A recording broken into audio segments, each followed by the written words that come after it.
I thought that was a really good college basketball game this time of year. We obviously came out and really took it to us and got us down big, but proud of our guys for being so resilient. And lesson learned for us a little bit. Last year in this game, we didn't compete as hard. UCLA kind of wire to wire, and pretty much we weren't as competitive. So we're proud of that. And we had opportunities late, and Oregon made some plays.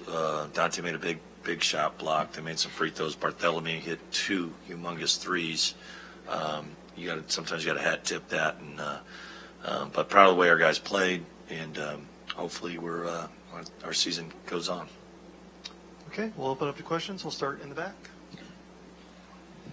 Yeah, Coach, a little more specifically, Cameron Derby, KZI9 Eugene. More specifically about Keyshawn. I think you said 17 points tonight off the bench, and after you guys kind of neutralized Dante is when he seemed to come to life. Can you just talk a little more specifically about what problems he caused for you guys? He's a shot maker. He's a guy that can create his own shot, and I think we're up 4.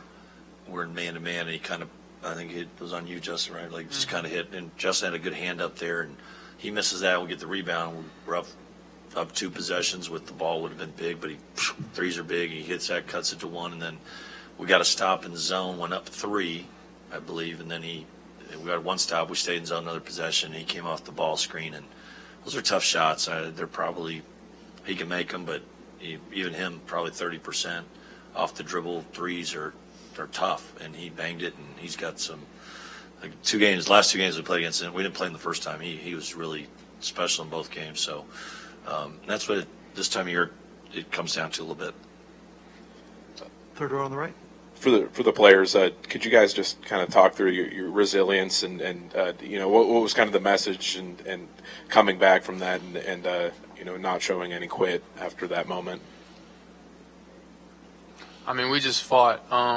Especially our second group came in and battled well, especially Carlos. Props to him. He came in and lifted us off the bench a little bit. But, I started slow for sure, and I took that on myself. But, guys like Carlos kind of helped us get back into that. And it went from 18 down to 5 at one point. So, credit to the bench. They helped us out right there. Third row in the middle. Coach, a lot of PT for Carlos Rosario tonight. Was that a on-the-fly decision, or did you mix up the game plan and have him play more minutes off the bench tonight? It was on the fly, and it's tough being on a team, and he's got an incredible attitude. Anyone that knows him, he'll walk in the scout team, he'll play scout team, he'll play start, in the groups, and I know what he's capable of, and it's just hard to play a lot of guys, and he's like our 9th man. And he was the right decision today. He got in there. He's got good length. He can defend those guys. He's easy to play with. He's got good confidence, good moxie. And, it's one of those things. He went in there and the score went the right way, and we just stayed with him. And maybe should have gone to him a little bit. He had 4 fouls and could have used a little more Rosario. But really proud of him. Testament to these guys, too, that they've stayed together. Back right. Travis Green from Crum 2 News in Spokane. Coach and players, a question for both of you guys. What really happened there with that 10-point run to end the first half, and then it kind of ran into the second half? What really changed for you guys? Hello. Hitting shots. We finally hit shots that we should have hit earlier. I mean, going down 18 is kind of hard to come back, but we did it. So, making shots was the main thing, and also defending as well, making them miss. And you have to go on runs and play defense. Obviously, when you go on runs, you have to play defense and make them miss, and we did. So. Yeah, I think Carlos was the one that kind of started that a little bit. He had it might have been 19 to 16 or something or whatever, but it just felt like that kind of got us going a little bit. And, we got some good looks early, and I know Andre had his first 3 or 4 threes were pretty good looks, and you got to make them, and they were getting layups. We made some guys took it upon themselves to keep those guys in front in the second half and did a better job keeping them out of the paint and guarding them from the 2. Coach, N'Faly Dante was such an effective player there at the very beginning of the game. That first 10 minutes, he's suddenly approaching double-double territory right before halftime there. And then it seemed like you guys neutralized him. Can you kind of just talk about what specifically you guys changed up to try and at least stop the bleeding a little bit? No, you know what? I just think they came out with a lot of juice, a lot of momentum, and their game plan, both sides of the ball, they were executing well. And he's a load. I mean, he's just a good player, and we got a little better in our help there. And Mo did a good job keeping it out of the post, and there was a momentum shift. And I think we just kept punching. I was proud of them. It would have been easy for them to go away and say, hey, we had a nice little tournament and go, but we didn't. And like I said, they made some plays late to get the win. Third row on the right.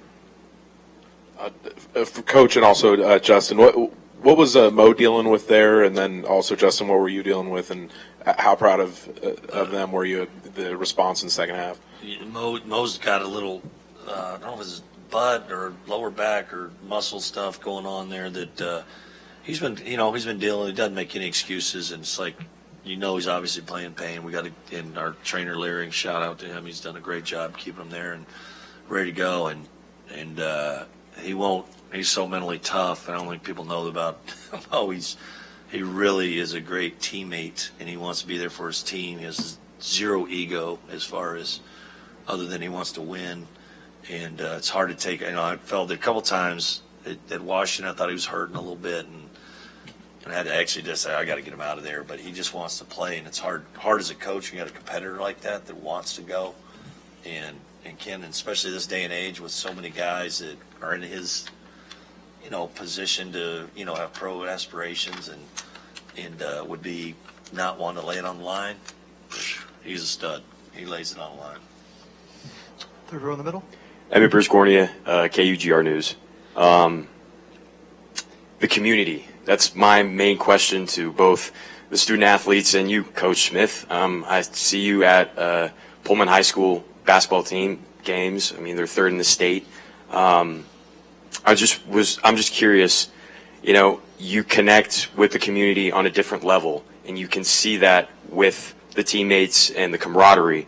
So I'm just curious, what does the community mean to you, and how has it affected you seeing them come out to Las Vegas? Pullman's a special place. You only know it if you live there a little bit. You're not. It's like I say, it's not on the way to anything. And you either go there or you work there a little bit. And it's a neat place, college town, raising our family there.